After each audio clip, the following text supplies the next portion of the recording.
What if everything you think you know about WWE is wrong?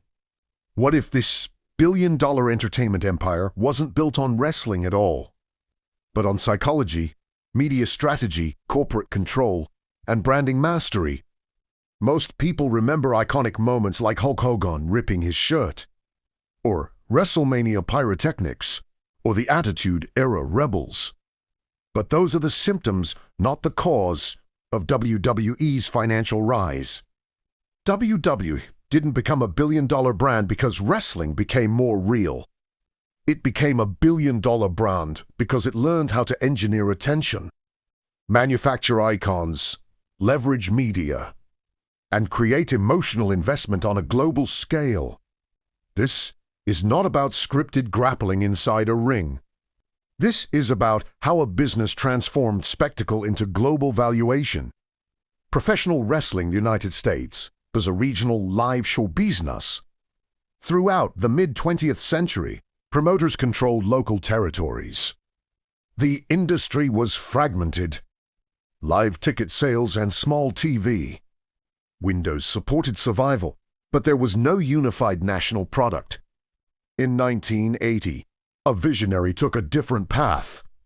Vince McMahon, Jr. bought the company that would become WWE and rejected the territorial model. He saw television not as local promotional filler, but as global distribution, something the industry had rarely exploited. This early gamble to make wrestling a national television brand was the first strategic pivot toward building a business empire. At the time, critics considered the idea absurd. Wrestling was seen as staged entertainment, not serious media. Banks didn't understand it. Sponsors hesitated. Competitors dismissed it.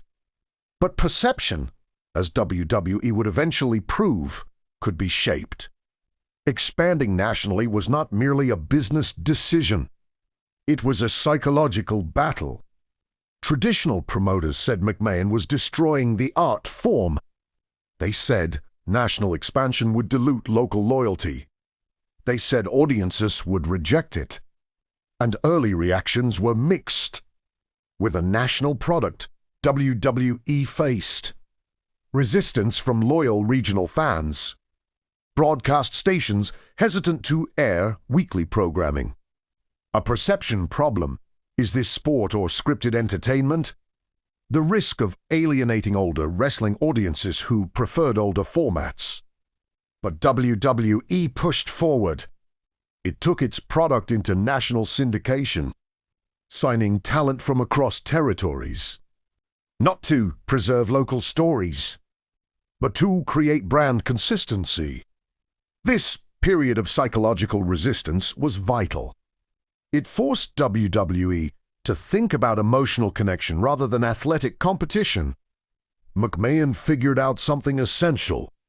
What people feel about a product is more valuable than what people think about it.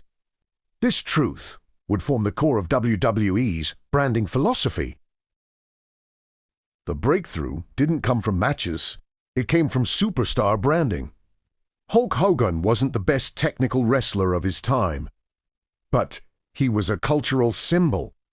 Kohler's simple slogans and universal appeal made him easy to market. Parents, children, mainstream media, and corporate sponsors could grasp Hogan instantly.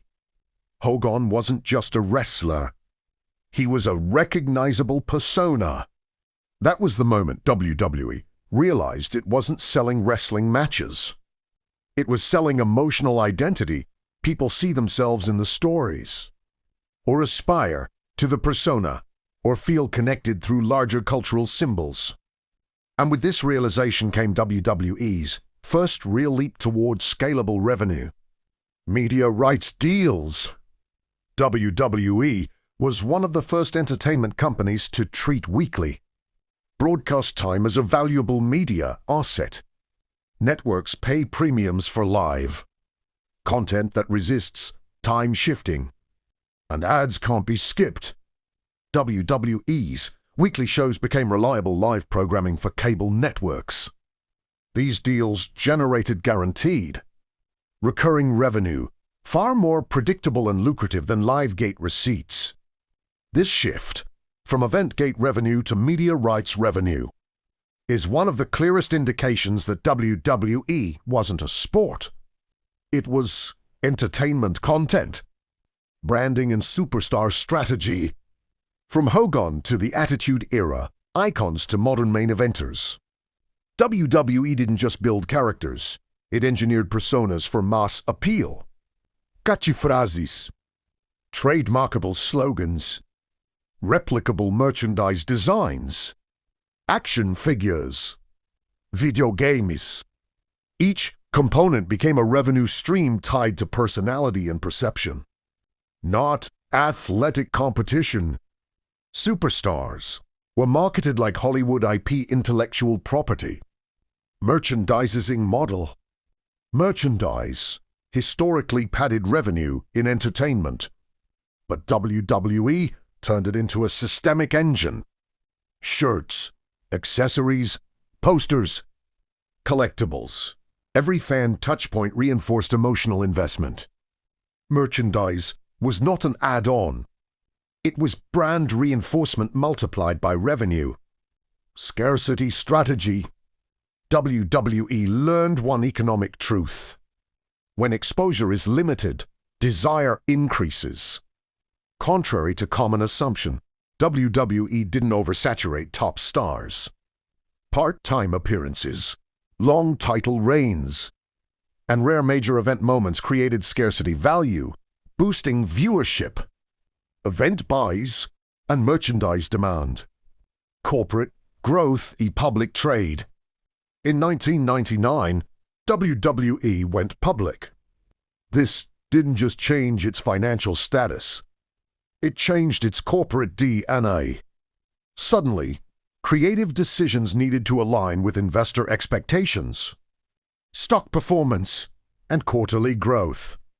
This forced WWE to think like mainstream, media, and entertainment.